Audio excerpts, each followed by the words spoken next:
एक समय की बात है।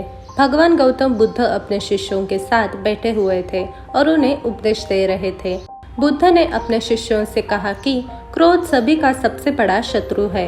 क्रोध करने वाला व्यक्ति न सिर्फ खुद को नुकसान पहुंचाता है बल्कि दूसरों को भी नुकसान देता है। क्रोध में रहने वाला व्यक्ति प्रतिशोध के आग में जलता रहता है और अपना जीवन बर्बाद कर लेता है।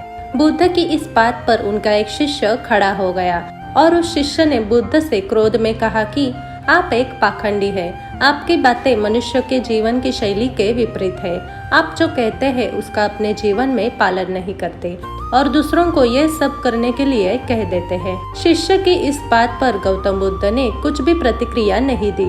गौतम बुद्ध सिर्फ चुपचाप बैठे रहे। बुद्ध के शांत रहने से वो शिष्य और भी भड़क गया और उस शिष्य ने गुस्से में बुद्ध के मुंह पर थूक दिया। इसके बाद भी बुद्ध को कुछ भी गुस्सा नहीं आया। बुद्ध ने अपना चेहरा साफ कर लिया और वो चुपचाप बैठे रहे। ये सब देखकर उस शिष्य को कुछ भी समझ नहीं आया। अगले ही दिन वो शिष्य अपने घर चला गया। जब तक वो अपने घर पहुंचा उसका मन शांत हो चुका था। आखिर में उसे एहसास हुआ कि उसने बहुत बड़ी गलती कर दी है। उसने बहुत बड़ा पाप किया है। वो मन ही मन में कहने लगा कि मैंने ये क्या कर दिया। मैंने बुद्ध का अपमान किया। मैं ऐसा पाप कैसे कर सकता हूँ। मुझसे बहुत बड़ी गलती हो गई। मुझे बुद्ध से जाकर माफी मांगनी चाहिए। इसके बाद वो शिष्य तुरंत ही बुद्ध के पास गया, लेकिन बुद्ध उस जगह पर नहीं थे। ऐसे में वो शिष्य जगह जगह भटकता रहा और उसने बुद्ध को ढूंढने की ठान ली। कुछ दिनों बाद उस शिष्य को बुद्ध मिल गए।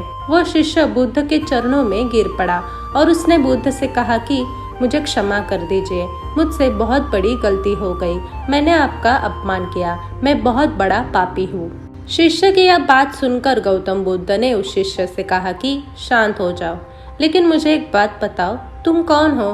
बुद्ध के इस सवाल पर वो शिष्य चौंक गया। वो शिष्य सोचने लगा कि गौतम बुद्ध इतने जल्दी ये बात कैसे भूल सकते हैं। मैंने तो उनका इतना बड़ा अपमान किया था। शिष्य ने बुद्ध से पूछा कि मैं वही शिष्य हूँ जिसने आपके मुंह पर थूक दिया था। मैंने आपका अपमान किया था। आप इतने जल्दी मुझे भूल गए? शिष्य की इस बात पर बुद्ध ने कहा कि हमें कल की बातें छोड़ देनी चाहिए। चाहे वो अच्छा हो या बुरा हो, हमें उस बारे में बार बार सोचना नहीं चाहिए। मैं अतीत को छोड़कर आगे बढ़ता हूँ और हम सभी को भी ऐसा ही करना चाहिए।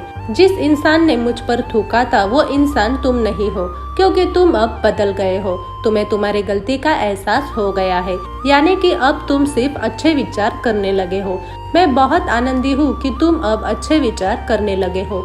बुद्ध की इस बात पर वो शिष्य दंग रह गया। शिष्य की आंखों में आंसू भर आए और उस शिष्य ने बुद्ध का आशीर्वाद लिया। इस कहानी से हमें यह सीख मिलती है कि हमें अपने अतीत में जीना नहीं चाहिए। हमें अपनी गलती पर ज्यादा दुख नहीं करना चाहिए। अपनी की गई गलती पर दुखी रहने के बजाय हमें अपनी गलती सुधारनी चाहिए। आप सभी को यह कथा पसंद आई हो तो हमारे चैनल को जरूर लाइक, शेयर और सब्सक्राइब करें। धन्यवाद।